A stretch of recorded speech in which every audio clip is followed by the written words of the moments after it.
let's talk through the algorithm. What's the first thing we need to check to do polynomial division? Yeah. Yeah, we want to look at not all of x minus 5 at once. That's too hard. Just look at the leading terms. What do you need to multiply the x by? Oh, that's really nice. Hopefully it says that way. What do you need to multiply that x by to get 2x cubed? Yeah, a 2 for the 2, and you need 2 more x's, so x squared. So the first term in the result of polynomial division must be 2x squared. What's the next step in the algorithm?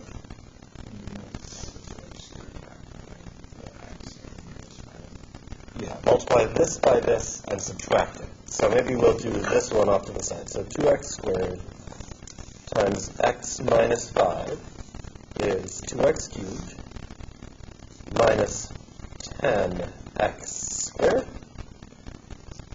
Now I need to subtract that from this. So I need to put an extra minus sign. So minus 2x cubed plus 10x squared.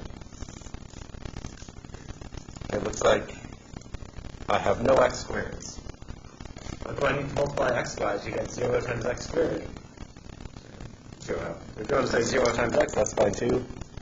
I'm going to put that there just to follow the algorithm to its level. It looks like there's no more subtraction to do. 0 times anything is still 0. So let's just think about that minus x plus 5. What do I need to multiply x by to get minus x? Negative 1. And now, multiply this by that and subtract. Negative 1 times x is negative x, but you need to subtract it. Plus x. Negative 1 times negative 5 is plus 5, but you need to subtract it. Cool. And walks out to be 0, which is good. That means it divides it evenly. How many people got answers that agree with this? Excellent. Any answers that disagree? All right. Should we also talk through synthetic division? Yeah. So in particular, the reason I put all synthetic division in a parenthetical there is we didn't actually hit synthetic division last time, did we? So it's just, if you already know that shortcut, you can use it. So here's the algorithm for synthetic division. So you notice how, like, at each step, there was a bunch of this, like, double negative going on. Like, I need to take this and subtract it, so, like, a minus 5 actually became a plus 5. The idea in synthetic division is I'm going to build that right into the algorithm. So here's what I'll write down. I'll just record this 5.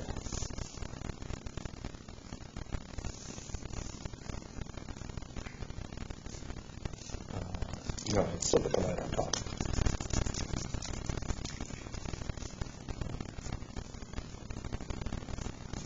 And I only record the coefficients 2, negative 10, negative 1, 5.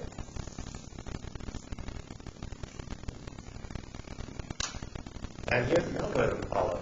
So I'll just take this 2 and move it up. That's because I know already the leading coefficient is going to be 2x squared. So this 2 is the same as that 2. Next, take that 2, multiply it by 5 to get 10. Add those together. What's negative 10 plus 10? 0. Put that 0 here. What's 5 times 0? 0. So you can put that 0 there. Negative 1 plus 0 is still negative 1. Put that up there. 5 times negative 1 is minus 5. 5 minus 5 is 0. Let me do it. So you see how that's like, there are advantages and disadvantages to thinking about synthetic division. One, like, it's way shorter, right? I have to write way less. That's its key upshot. It's easier if it takes less writing. Let's talk about the downsides. If you only see this grid of numbers, does it actually like tell you anything unless you know the magic of what this means? No. So that's the downside. Synthetic division forgets all the context. You should probably put down the conclusion.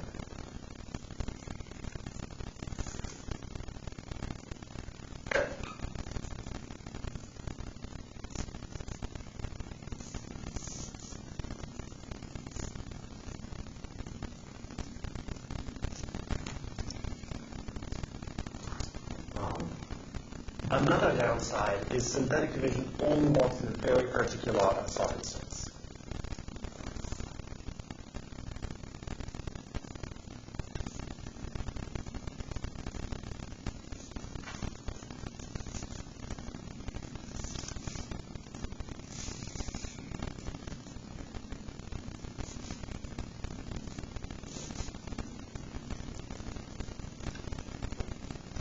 The thing here that you're dividing into it needs to be linear, leading coefficient has to be 1.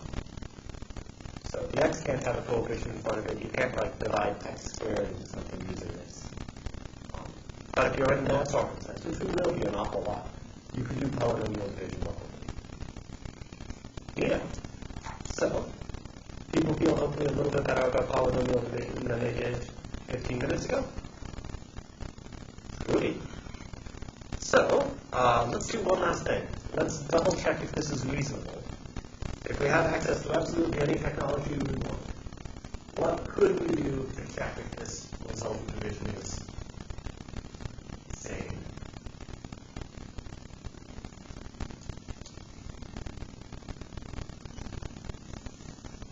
There are lots of different answers. Yeah. Sure. You have to be precise with your instructions, Wolfram Alpha. Yeah, let's have Wolfram Alpha tell us what is 2x cubed minus 10x squared minus x plus 5 divided by x minus 5.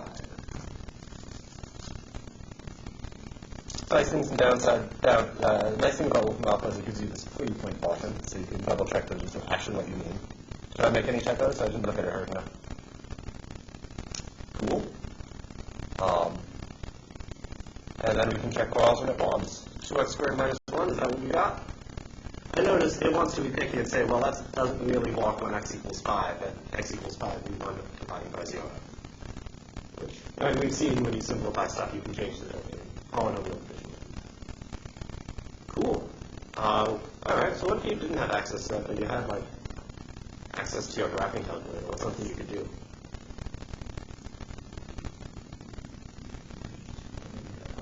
Yeah, let's check the graph. I'll pull up those notes to do it. So there's exactly the polynomial we wanted. The rational function we wanted. Let's also graph 2x squared minus 1. Look like I lined up pretty good? Thanks. There's another thing you could do. Let's do one last thing, which you can do by hand. If this is actually the result of division, then 2x squared minus 1 multiplied by x minus 5 had better be equal to 2x cubed minus 10x squared minus x plus 5. Think we could just like boil that out and track? Let's do it. First gives me 2x cubed. That's good. Outside, 2 times negative 5 is minus 10. X squared. Inside, minus x. Last, plus 5. That agree? Nice. So, looks like it checks out. Alright, so that was one of the tools we have for thinking about how to solve a polynomial equation. And let's pick up now where we left off last time and finish solving the polynomial equation, which we did, the polynomial division. I guess we could also do the synthetic division algorithm just to get that written down once more. So the synthetic division algorithm says, since you want to divide in x minus 1, I'll take that 1 and put it here, and then in the box I'll just put all the coefficients in the order of their powers. Step 1, I'll carry that 2 right up. 2 times 1 is 2. Negative 1 plus 2 is 1, which I carry up right there. 1 times 1 is 1. Negative 7 plus 1 is 6, so I'll put a 6 right there. Well, negative 6. Negative 6 times 1 is negative 6. 6 minus 6 is 0. So, my conclusion is that 2x cubed minus x squared minus 7x plus 6 divided by x minus 1 is 2x squared plus x minus 6, which gives me the same conclusion that I had last time. And let's finish this up. So that means that we can replace this polynomial equation that we want to solve with that one by factoring. We can split it up into two separate equations. This one gives me the solution of x equals 1, the one that I already knew. Does that equation look easy to solve? Yeah, in fact, let's solve it. How would you want to solve that polynomial equation? Yeah, great. It's quadratic using quadratic formula. You could follow the completing the square algorithm, but it looks like the numbers are ugly enough for us to use the quadratic formula. This will give me solutions of x equals negative b plus or minus the square root of b squared minus 4 times a times c all over 2a. Alright, that was doable? Yeah. In particular, double negative becomes a positive. Oh, hey, that means that the discriminant is positive. We could check that in advance. But let's keep on going. And that should be a 2. It's not wrong. Equals negative 2 plus or minus, oh gosh. 6 times 2 is 12 times 4 is 48 plus 1 is 49. Nice.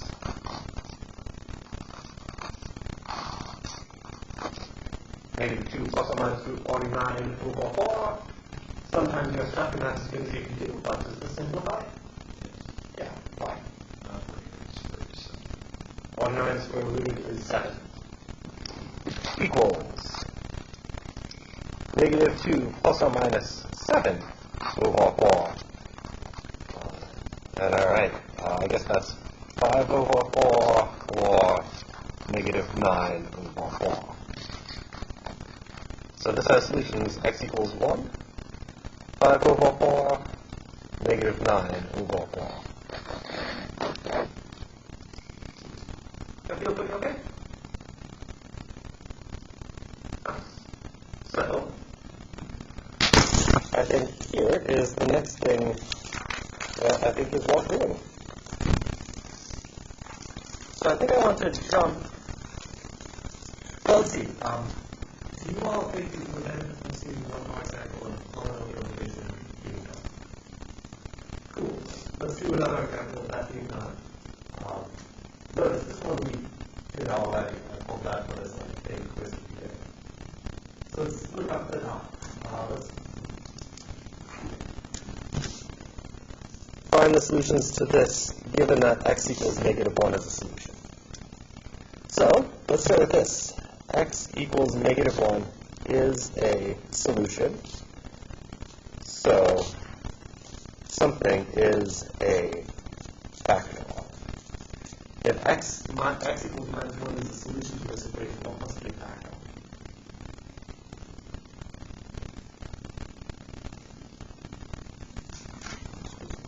X plus 1. As soon as you know that x equals a constant is a solution, then x minus that constant must be a factor. So in this case, it's x minus minus 1. And I'll write it in that silly way first. Okay, x minus minus 1 is the same as x plus 1. Alright, so it looks like we would like to divide in x plus 1 into x cubed plus x squared plus x plus 1. And now we'll only do it one of the two ways. One of the three ways, I guess. Factoring by grouping. Polynomial algebraic plus synthetic division. Factoring by grouping. Polynomial division. Synthetic division. Alright. see if polynomial long division equals half. So if you want to use synthetic, do it. See if you get a consistent answer. Alright, so following the algorithm. Maybe I'll just write down what to write down to do the synthetic one. So since you want to do x plus 1 in, you'll put a minus 1 there, and then put all the coefficients in R. So there's the synthetic division set. So, doing polynomial long division, what do I need to multiply x by to get x cubed? X squared. Now I want to multiply that orange thing by x plus 1 and subtract the result. Minus x cubed minus x squared. Oh, that's kind of nice things to write out. So I have no x's. And I guess I could jump right up here to the x plus 1. So what do I need to multiply x by to get x?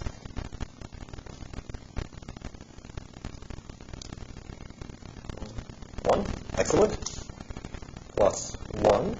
Multiply 1 by x plus 1 and subtract the result. So that will be minus x minus 1.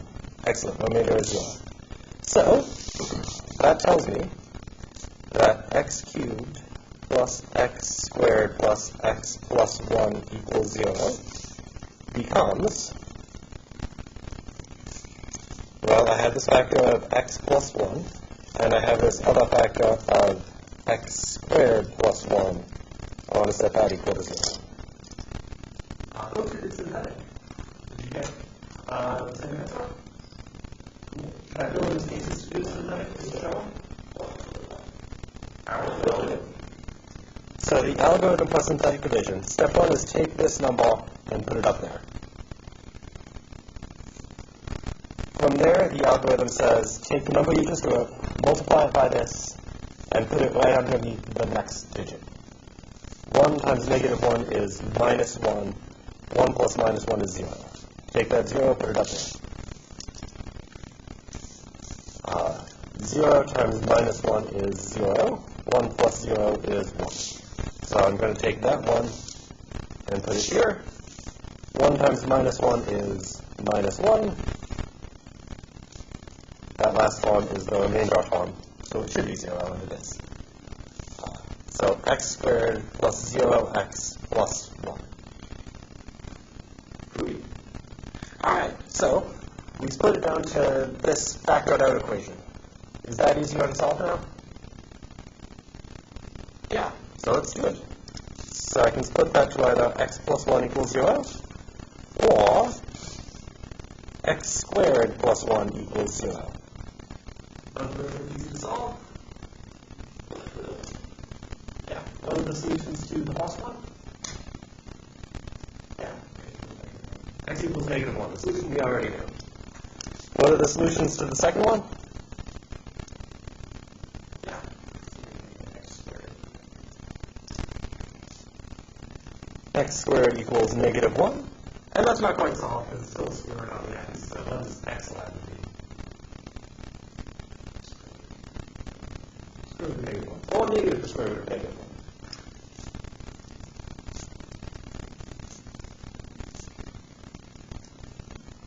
So it looks like our solutions are x equals negative 1 or x equals plus or minus the imaginary unit.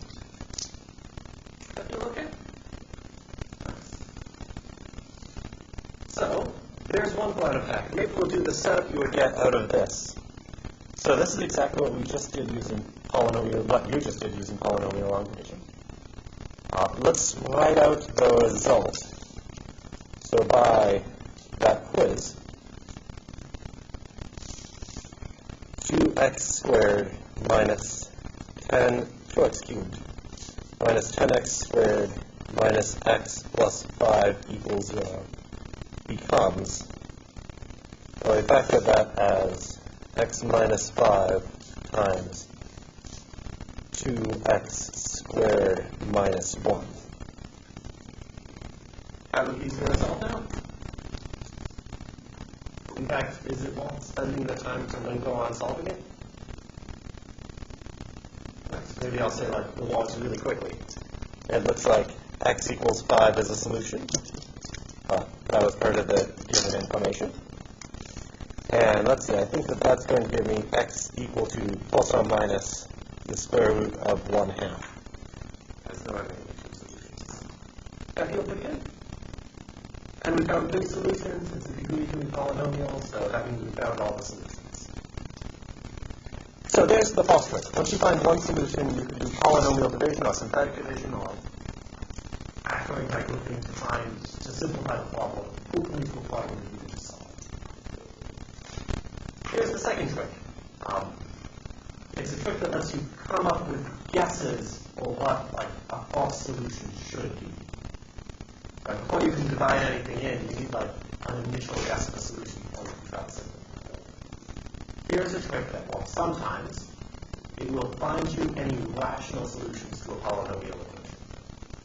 So if a polynomial equation has a rational root, this algorithm will find it.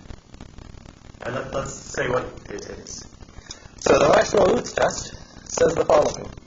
If this polynomial equation, so you see a bunch of coefficients next to powers of x, has a rational solution, we call it p over q, maybe it's positive or negative, then p must divide a0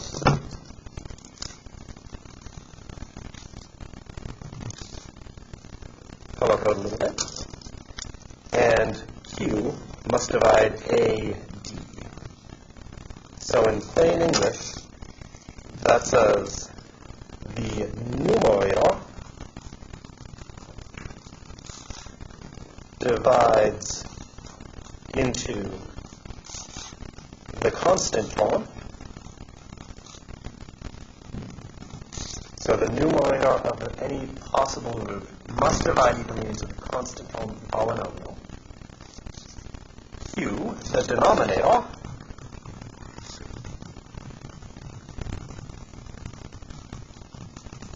divides evenly into the leading coefficient.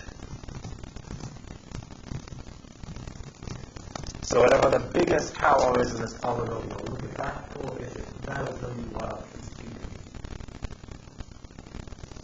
Let's see this in practice. In practice, it gives a long list of candidates. From there, it'll be a long but finite list of candidates. From there, you can check each of those candidates. See which of them actually give you roots. So here's a polynomial equation. 2x cubed plus 11x squared minus 7x minus 6 equals 0. Let's find all the possible rational roots, all possible candidates to be rational roots of this polynomial equation. So, if we're looking for roots, x equals plus or minus p over q, then what does p have to divide into?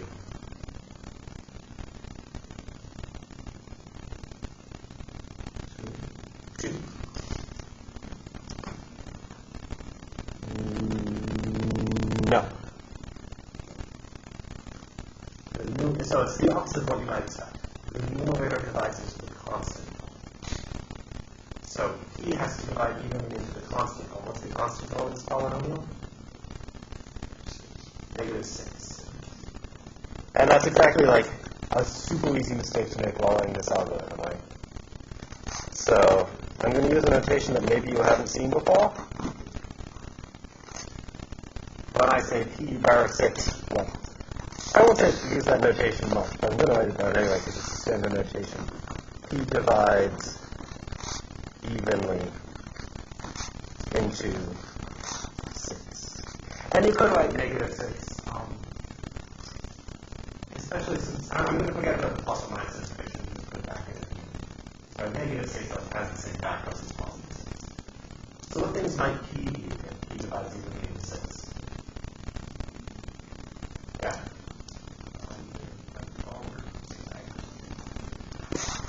P could be 12. It could be, no, not 12. What are the factors of 6? 2 and 2, and 6 and 1. So it could be 2 or 3, or it could be 6, or it could be 1, and all of them in increasing order. What about Q? What does Q divide into?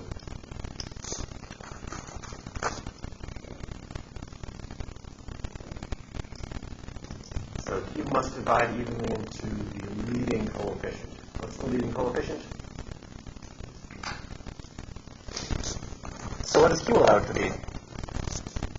1 or 2. So that means the complete list of candidate rational roots will be these p's divided by those q's.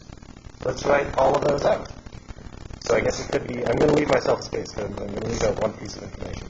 1 or 2 or 3 or 6 or those things divided by 2. 1 over 2, 2 over 2, 3 over 2, or 6 over 2. And there are two things to point out. There's something missing here, and there's some things that I can erase. So, what things are missing and what things are multiple times? Yeah. The negatives, 2 over 2 is equal to 1. Yeah. 2 over 2 is equal to 1. There's no need to list the candidate twice. 6 over 2 is equal to 3. No need to list the candidate twice. And the other thing that's missing is all of these need plus or minuses.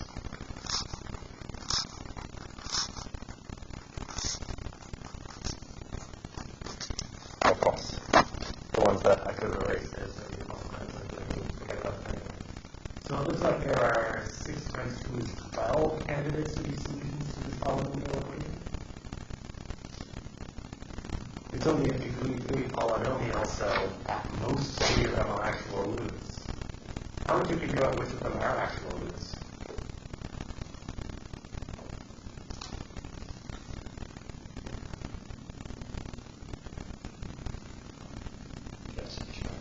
Yeah. It's easy to check if something's a root. You just plug it into the polynomial. So here's what we'll do to see if these things are actual roots. Hopefully on the next page it's written down correctly. There's the list of candidates we just found. In order to check their actual roots, we just need to plug them in. And that's like 12 computations to do. I think we'll do like and then that 2-letter code, which, on your own time you can, I'll pull it up. I already have it pulled up on this. We'll have to do that computation. And that'll be a useful bit of sample code to use for things like the homework where you want to do with the computation. So let's plug in x equals 1. X equals 1 is the easy thing to plug in. 2 times 1 cubed is 2 plus 11 minus 7 minus 6. Is that equal to 0? I think it is.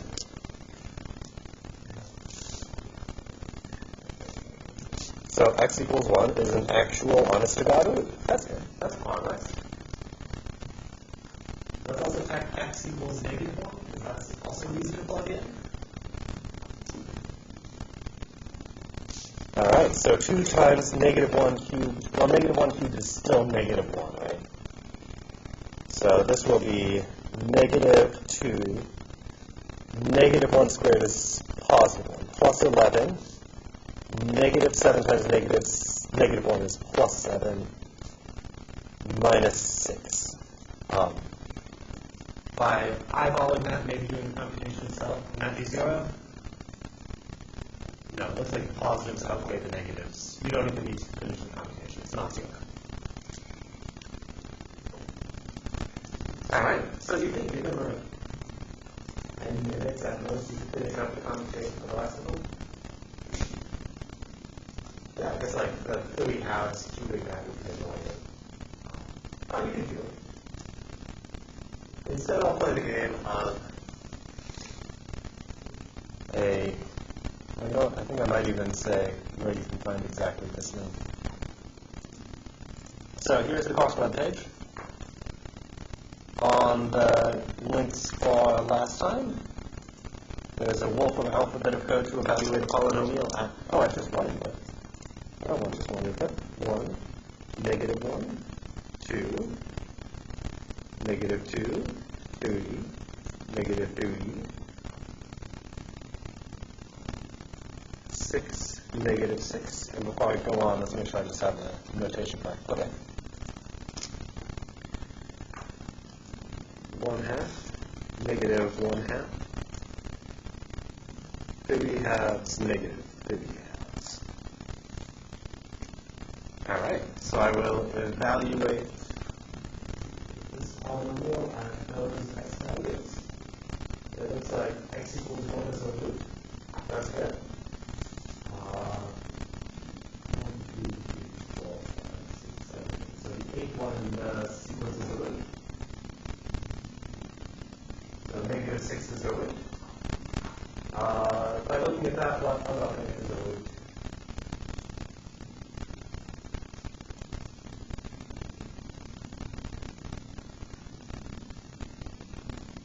As long as if people can actually meet what this is giving you. Yeah. Negative 1/2? Nice. So, which of these are actual roots? It looks like 1, 6, and negative 1/2. Was it 6 or negative 6?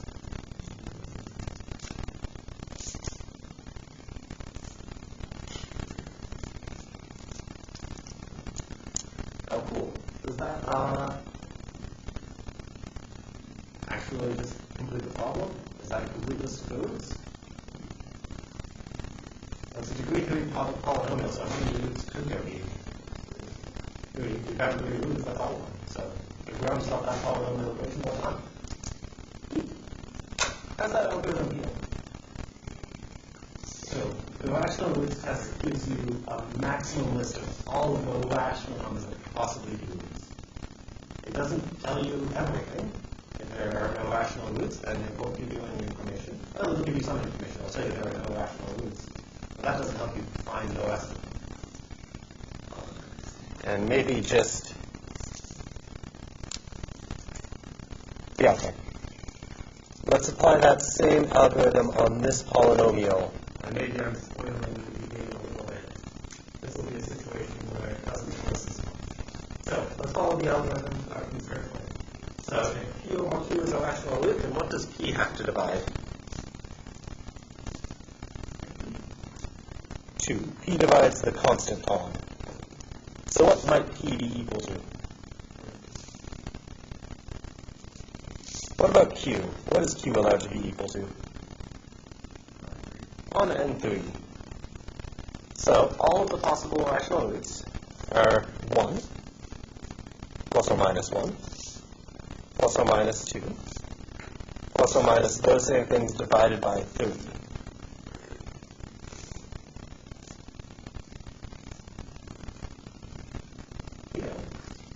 So it looks like there are 8 candidates. If I had more time available right now, I would say take a moment, plug these into this polynomial equation. I'm instead all in blocks using this Wolfram alpha strategy. I won't do it by hand at all. Let's plug each of these into this polynomial equation, see if we get roots. So let's evaluate. 3x cubed plus 2x plus 2 at x equals plus or minus 1, plus or minus 2, 1 third, negative 1 third, 2 thirds, negative 2 thirds. All right, so we plug all of those in. Do any of them get an output of 0? Oh. And you could do that totally by hand. Only reason I'm not is in the interest of time. So, we plug each of these in one at a time. Are any of these solutions? Nope. Does this completely solve the equation? Nope. In fact, it doesn't even help. If we found one solution, at least, then we can do like polynomial division and make progress. Well, we don't even have an additional candidate.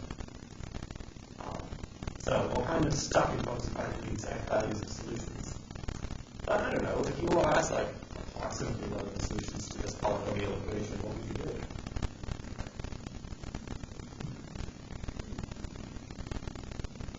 If you had access to any tools you want.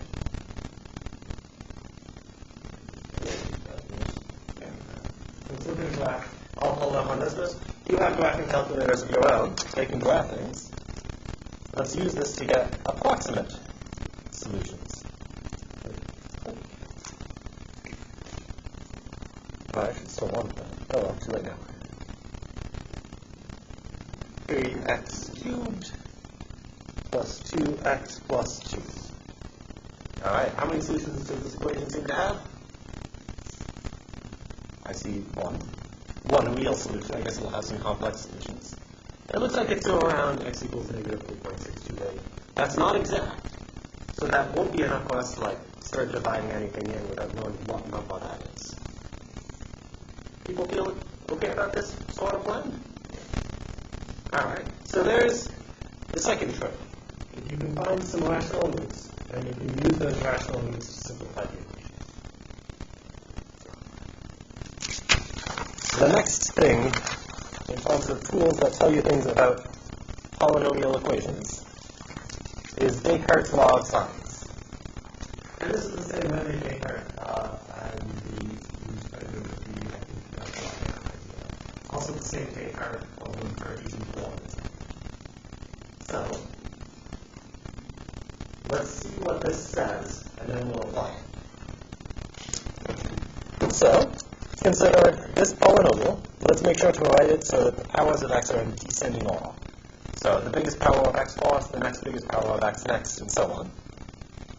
The number of positive solutions to p of x equals 0 is equal to either the number of times the sign on the coefficients change, or that same number minus an even integer. So, it's not giving us exact information. It's telling us that the number of roots is equal to either just straight up the number of times the sign changes, or that number minus something even. And let's apply this and see under what circumstances it will tell us things. Let's count how many positive solutions this same polynomial equation, one on the previous page, has. Alright, so I guess I need to count how many times the coefficient changes from positive to negative or negative to positive. Ooh, maybe let's ask this first. Are the powers written in decreasing order already? Okay, cool. That means there's not a trick. I haven't written them in the wrong order to make you remember to read all of them. From 3x cubed to 2x, has the coefficient changed sign? Nope, no sign change yet. From 2x to 2, has the coefficient changed sign?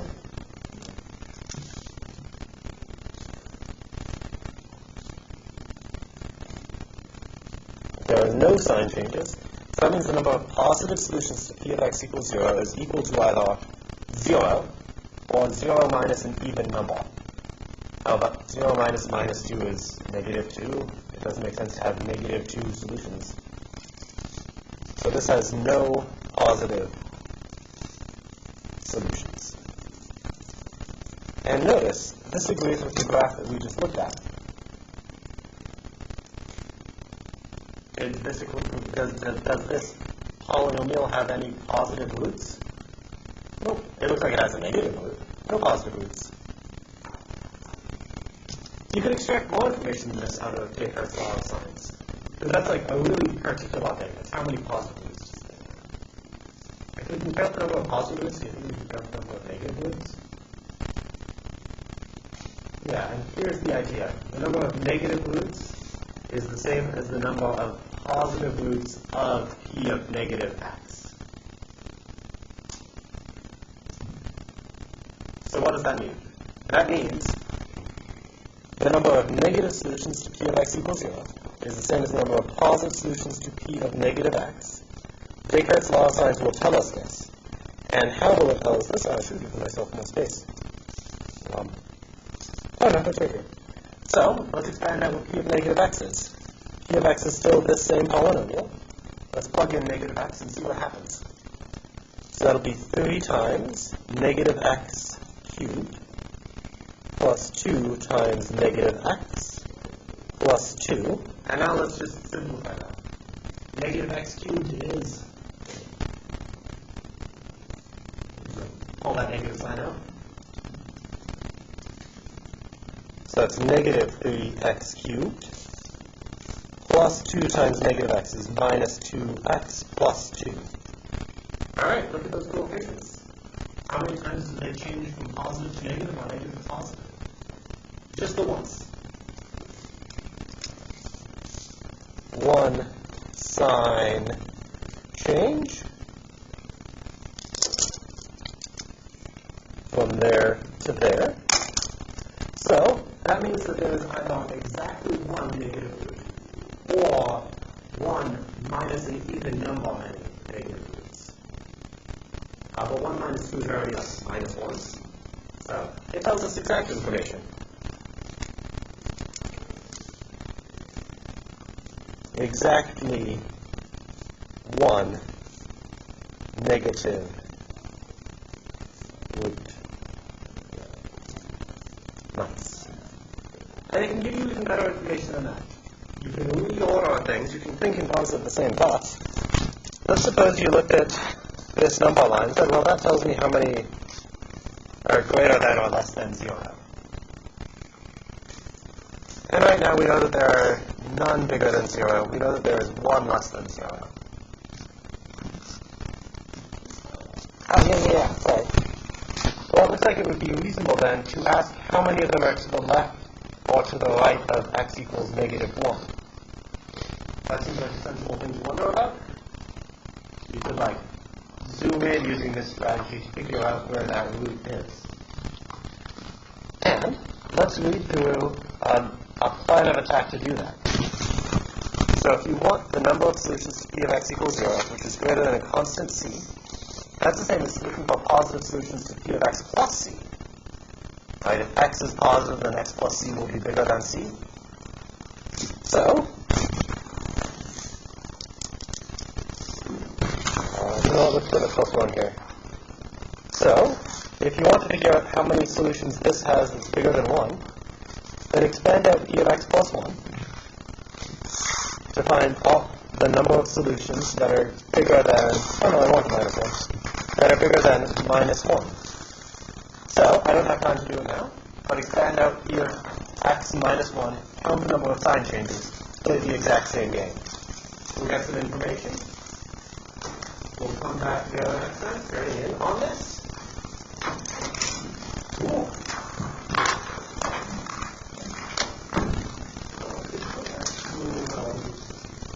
Yeah, absolutely. Or did I just do something too quickly? I think so. Kind of, I was wondering about, where did that come from? From a mistake. It wasn't one. Okay, perfect. Yeah. You can find out these mistakes if you want to take them. I didn't notice if you moved on to the next question. So Okay. Exactly. So, what just pointed out was in that quadratic formula computation, I said, oh, that could be a 2, and it looks like a polygon 2. It turns out it was actually just a polygon 1. So, this computation was a quadratic formula. I did it incorrectly. How many people noticed the error when I made it? Why didn't you point it out? Thank you. Have a good day.